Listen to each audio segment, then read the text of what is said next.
থেকে 2005 সালের মধ্যে জন্মেছি। আমরা বিশেষ কিছু ছিলাম না, কিন্তু আমরা ভাগ্যবান ছিলাম। আমাদের সময় এক হাত লম্বা কলম পাওয়া যেত। আরেকটা কলম ছিল যার 4 রকমের কালি ছিল। মাঝে মাঝে তার 4টা বোতামে একসাথে টেপার চেষ্টা করতাম। দরজার পেছনে লুকিয়ে থাকতাম, কেউ এলে চমকে দিবে বলে। আসতে দেরি করেছে বলে অধৈর্য হয়ে নিজেই বেরিয়ে আসতাম। রাতে হাঁটার সময় ভাবতাম আমি যেখানে যাচ্ছি 4টাও আমার সাথেই যাচ্ছে।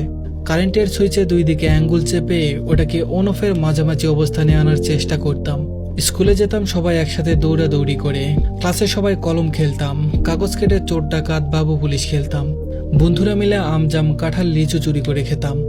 আমরা যখন ছোট ছিলাম দেশলাইয়ের বক্স দিয়ে টেলিফোন বানিয়ে বন্ধুদের সাথে কথা বলতাম।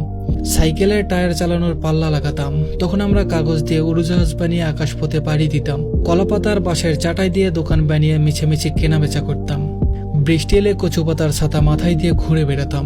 দুপুরে সবাই মিলে হই হুল্লোড় করে নদীতে ঝাঁপিয়ে গোসল করতাম।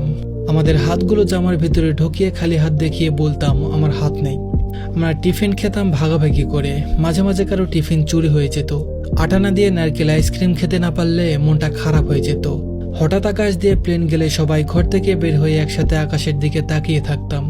স্কুল ছুটি হলে দৌড়ে বাসায় আসতাম মিনা কার্টুন বা টম অ্যান্ড জেরি দেখবো বলে। ছুটির দিন দুপুরে বাংলা সিনেমা দেখার জন্য টিভির সামনে হুমড়ি খেয়ে পড়তাম। টেলিভিশনের ছবি ভালো করার জন্য অ্যান্টেনা ঘুরিয়ে কত কসরতি না করেছি। সন্ধ্যার পরে আলিফ লায়লা, সিন্দাবাদ, রবিনহুড, ম্যাকাইফা, মিস্টার বিন এসব দেখার জন্য পুরো সপ্তাহ অপেক্ষা করতাম। ফলের বেঁচে খেয়ে ফেললে দুশ্চিন্তা করতাম পেটের ভেতর আবার গাছ উঠবে না তো। মাথায় মাথায় ধাক্কা লাগলে শিং গজানোর ভয়ে ইচ্ছে করে আরেকবার ধাক্কা দিতাম। কেউ বসে থাকলে তার মাথার উপর দিয়ে লাফ দিতাম যাতে সে আর লম্বা না হতে পারে। বিকেলবেলা কুতকুত, কানামাছি, গোল্লাছুট, বৌচি, লুকোচুরি এইসব না খেললে আমাদের দিনটাই যেন মাটি হয়ে যেত।